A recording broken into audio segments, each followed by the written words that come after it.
Welcome back to the Charlie Kirk Show. This is Andrew Colvett, executive producer of this fine show, and we have a new addition to Hour 2. Danny Phillip right here, one of Charlie's favorite. Yeah, glad to be back. Yep, absolutely. And, you know, I was surprised to learn that you were pulling for the Dodgers. Listen, okay, the Cubs would have got past the Brewers. I had made the pledge on this show that I was going to be a Cubs fan, even against the Dodgers. They didn't. The Brewers took them down, and now the Dodgers are up 3-0. And you surprised me as a Midwest guy. No, I hate the Brewers. After they won, they had the L flag because the Cubs have the W flag. Whenever they win, they were mocking them. So go Dodgers. Go Dodgers. I love this. This is like until the World Series. I'll root for the AL team in the World Series. Well, I will tell you, if the Mariners, because I went to University of Washington, and I'm a Husky fan, so the Mariners, I went to a lot of games, and I do want that city. Well, I don't really care about that city anymore because they've gone completely crazy woke. But there is a part of me that wants to see the franchise get a World Series. But if they're coming up against the Dodgers, I can't. Anyways, it's all very complicated. We are going to get to your questions. It's an Ask Me Anything hour, members.charliekirk.com, members.charliekirk.com. But first, we have an order of business. Mikey, it's very, very important, actually, and I'm excited for you to talk about it. Yeah, so we do a shame every week. And so today's shame is George Baroni. He is the president-elect at the Oxford Union. This was a big story that broke just a couple of weeks ago in the UK. But the reason that we're bringing it up right now is because there's a vote of no confidence tomorrow at the Oxford Union chamber where they will vote to impeach him.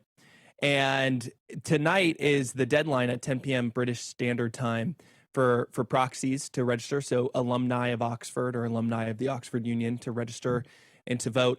And so what happened basically is, if we can show 371 and then 373, is after Charlie's assassination, George Baroni was celebrating Charlie's assassination in a public group chat.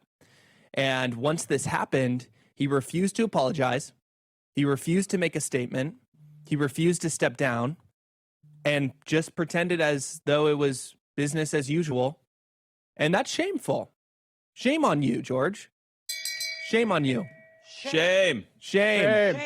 So the rich irony here is that this man actually debated Charlie when Blake Neff and I traveled with Charlie back in May for the Oxford Union and Cambridge Union debates. And so we're going to play clip 370 here. And this is Charlie debating George in person back in May.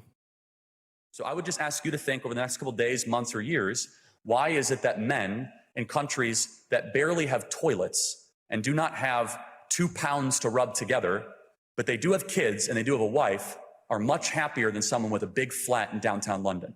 Something to think about. I mean, I think happiness is a difficult idea to conflate in that sense. I mean, there are other duties. They're less likely to kill themselves. Forget all these happiness indexes. If you kill yourself, you're not happy, right? So these poor countries do not have male suicide problems. Why? I do not know.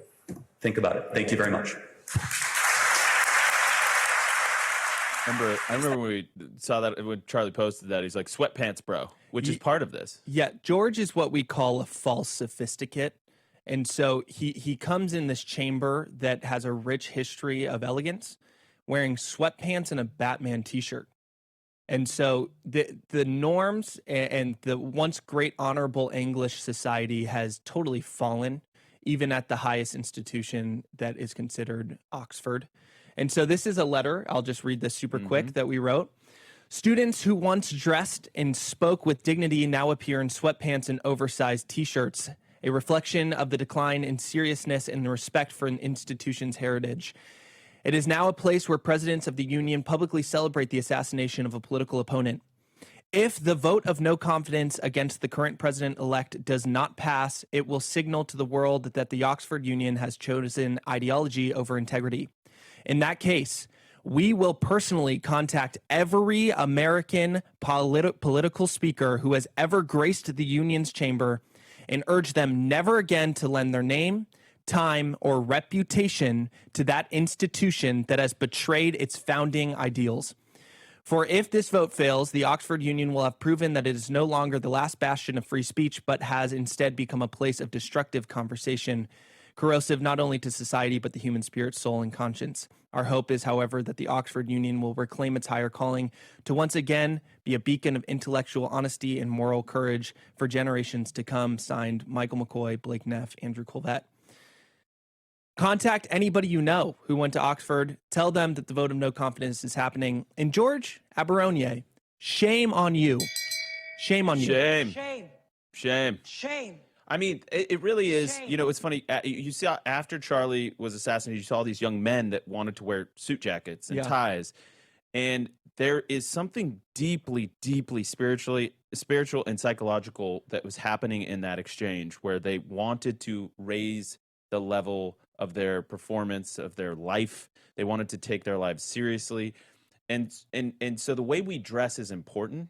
It's not the most important thing. I don't want to get overly, fixated on it, but there is a, you write about how at the Oxford Union, they used to dress in suits and ties. And this guy traipses in there in sweatpants and a Batman shirt, completely, I think, desecrating what should be this institution of higher learning that calls all of England and all of the world to a higher place. And yet that guy is going to be the president of the Oxford Union. That's a really disgraceful. Disgusting. Yeah, it's disgraceful. So I'm glad you did that, Mikey. We have enough time. Oh, do you want to say anything I'll else? just finish with this. In that clip, I am sitting right behind him. Right behind him. He smelled really bad. I'll end on that. That's all I'm going to say. You smell bad. That's reason enough. Yeah. Let's go to our first question. We got Anthony. Anthony, please unmute yourself. You are the first question on our Ask Me Anything Friday.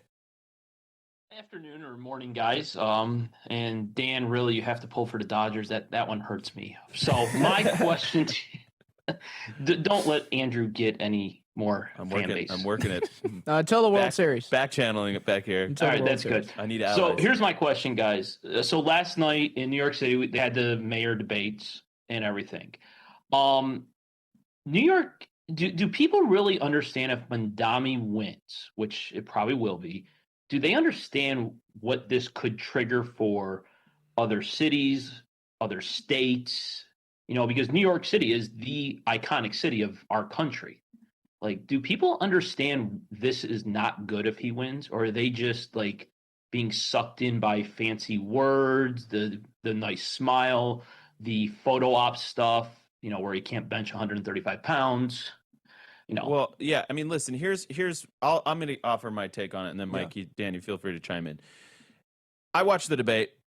First of all, I will give a little hat tip to the moderators. I thought they did a really fine job. Actually, they were pretty fair, and they managed it pretty well. Mamdani is head and shoulders above these guys, just from a pure optics standpoint, just from a pure smooth answering the questions and messaging standpoint. I would agree. He focuses on the things that actually do matter to people. And I know this because Charlie would focus on the same things. Affordability. When Charlie was talking about Gen Z, what was he talking about? Economic moonshot, making homes more affordable, getting young people the opportunity to buy into the American dream, deporting illegals that were driving up housing costs, that were taking entry-level jobs so that Americans could get those and get that first job on the rung of the ladder to economic independence and success.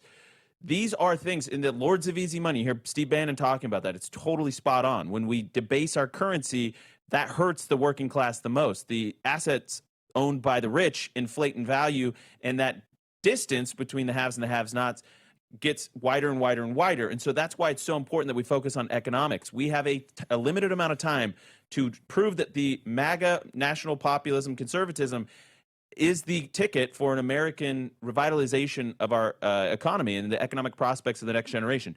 We talk about it on this show. I don't know why they're not talking about it in New York. I don't know why Sliwa and Cuomo are not talking about it more. Mamdani is. Now, his prescription is going to destroy the city.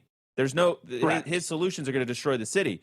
But at least he's talking about it. So I'm going to hold it right there. We're going to keep going through the break for those on stream radio. We'll be right back.